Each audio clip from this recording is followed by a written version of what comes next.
So how can you build a sales process that takes your prospects from here to here, from a potential to a reality? What are the steps that you've got to put in place in order to move your prospects through the process with you to become a customer? In this video, I'm going to share with you the 8 things that I think are critical in moving prospects through a sales process and putting in place a structure that will get you brilliant sales results. My name's James White, small business sales expert, man that loves helping small businesses and business owners get brilliant sales results. Let's have a look at the video to identify the 8 things that are critical in order to move your prospects on a journey from being a potential to a customer. Let's have a look at the video.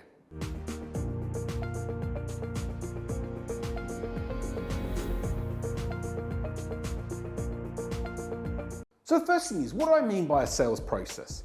The reality is this: sometimes I work with business owners and potential salespeople who think that they can get people from number 1 to number 5, from not meeting them before to then buying from them really quickly. And the reality is that sometimes it can happen. Sometimes you can run across a 6-lane motorway and get from one side to the other, but the chances are 99% of the time you're going to get mown down. So therefore, that's why we don't recommend it.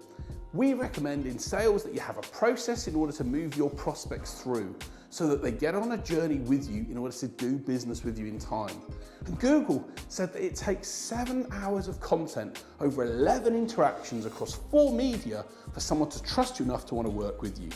So what are the key things you've got to consider when it comes to the sales process and putting in place the right actions at the right time to get the right results? The first point is this: understand that there is a buyer's journey for your prospects. And the reality is, if you sell business-to-business services, that journey has changed over the years.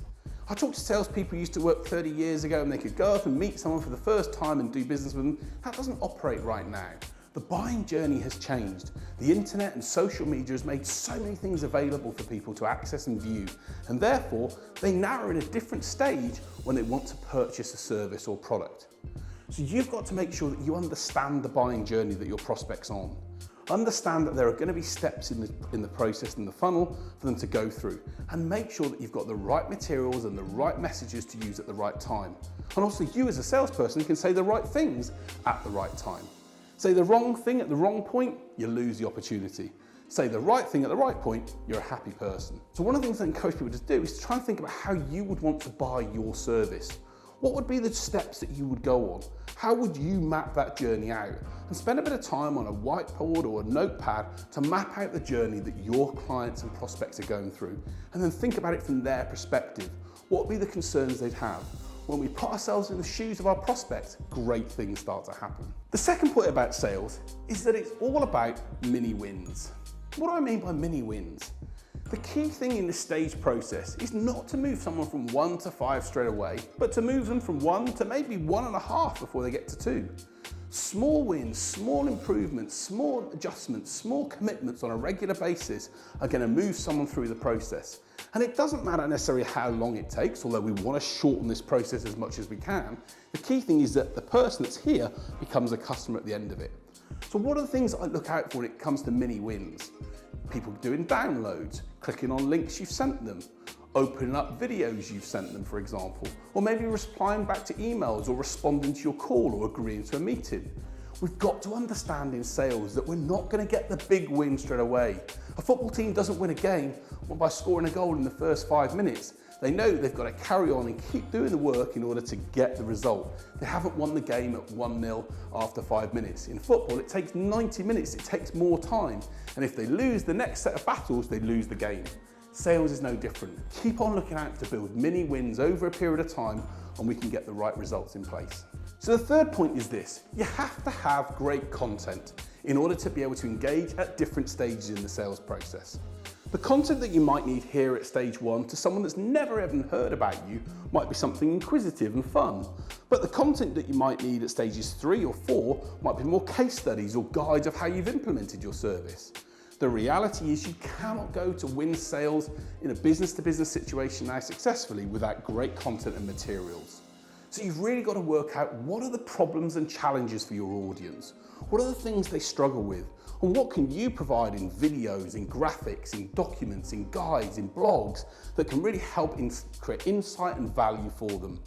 The best salespeople in companies are educators. They create content that solves the challenges and issues of their audience. And guess what? Even people that think, oh, well, I don't want to give all the things away, people still pay for the service, even though they give resources away. I give countless resources away on my website. Blueprints, materials, lots of things for free, but still I'm busy. So the reality is you've got to create great content to share your expertise in the market and help in that buying journey process. And if you don't have the right materials, content at stage 5 might be testimonials. Content at stage 4 might be your how you solve a solution. Content at stage 3 might be a guide to solving a problem. Whatever, the reality is without content each stage, you're going to fail. Put it in place, vow to make the change, make sure that you've got content that addresses the challenges of your audience and really gives them value, and you can be on a great step to making that sales process work for you. The point number 4 is how many steps have you got in the process, in your sales process? The reality is if you're selling jet planes, 5 isn't probably enough. You're probably going to have 10 stages in the process. But for most business-to-business service providers, between 3 and 5 steps in the process is enough in order to be able to move a prospect from where they were at the top, where they don't know you, through to becoming a customer. And in most cases, I would recommend you have maybe 4, maybe 5 steps in that process. What do I mean by a step in the process? It's a specific step that you can measure to see that they've gone from one stage to the other.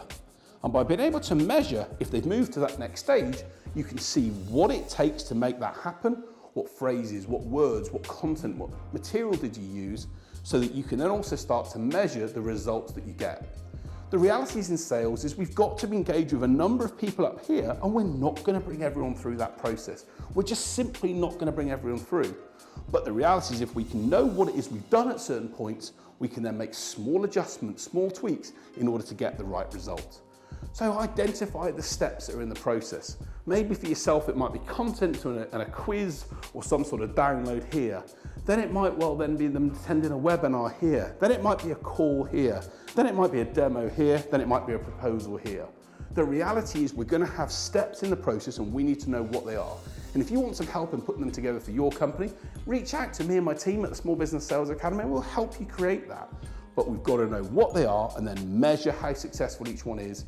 Only then can we start to see a trajectory change and a massive shift in the results that we get. So the next step in the sales process is all about, and you'll watch my videos, you'll know how passionate and much I believe in this, and this is the right way to approach sales, is great questions.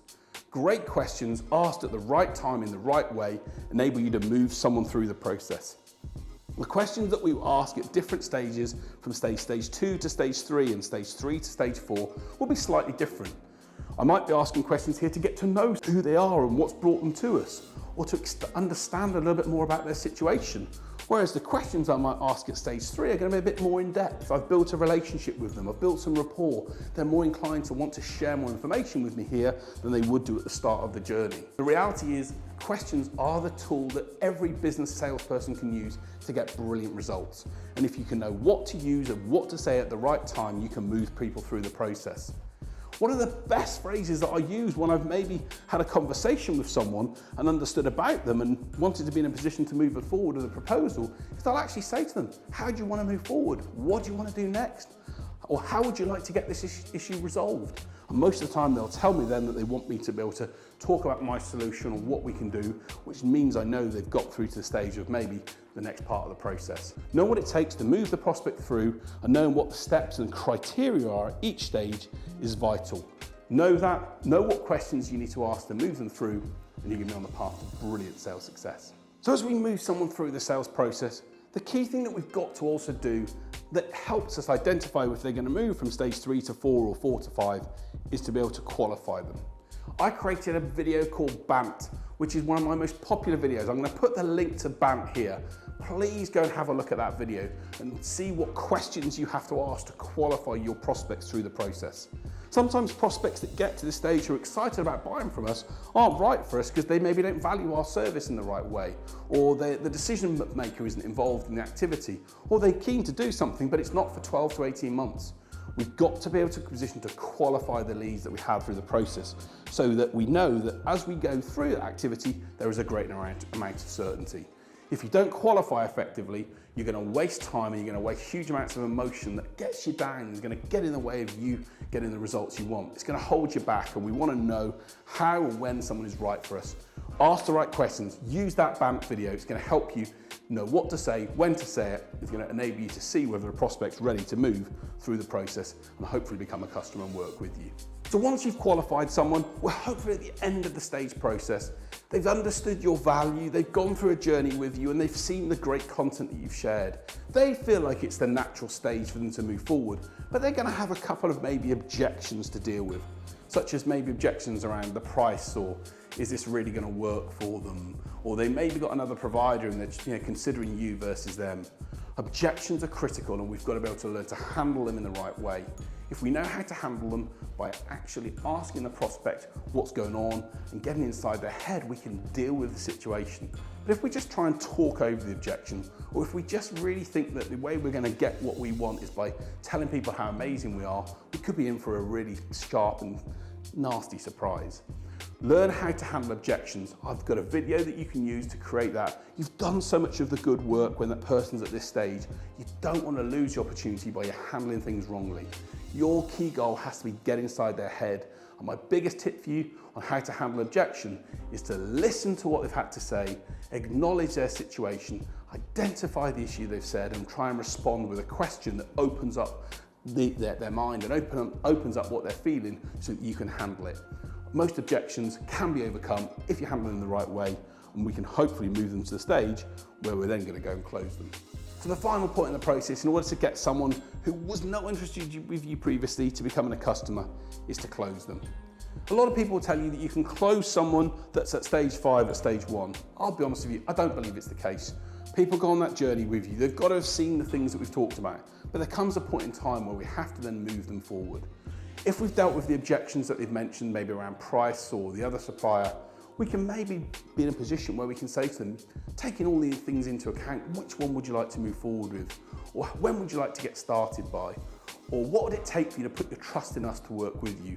Or shall we get started and make this plan happen? Asking simple questions like that can enable us to close, and when the prospect says, yes, we should, you know you've won the deal. And suddenly you've moved them from not someone that knows about you to becoming a customer. That journey, that process takes time, but through asking the right questions in the right way and making sure that we're not being too desperate, we're not being too pushy, but we're letting them breathe, we're letting them do the things that are right for them, but shaping the sale in the right direction, we can get the right result. The sales process is all about following that journey down. It's all about taking through step to step. It's all about moving from someone from where they are to where they want to be, from the problem that they've got to the solution that you provide. And if you go through this process and put these steps in place, you're going to win more business. But if this doesn't work for you, I totally understand that. Go about doing sales in the way that you think works best. But I know from working with my clients over the last 25 years of selling, when we take people on this journey, great things happen. And I want that to happen for you and your business. So if you're interested in knowing more about how we can create a sales process and blueprint for your company, get in contact with me and my team. Let's share some ideas on how you can create a process that can help your business win and scale and achieve the things that you want to. I hope you've enjoyed the video. I hope it's given you some indications of how important the sales process is to get great results. If you have enjoyed it, please like and subscribe to the channel. Let's share it with other people. Let's make sure we can help them put the right process in place to get brilliant, consistent sales results. See you next Saturday for another video, and thanks for watching. Take care.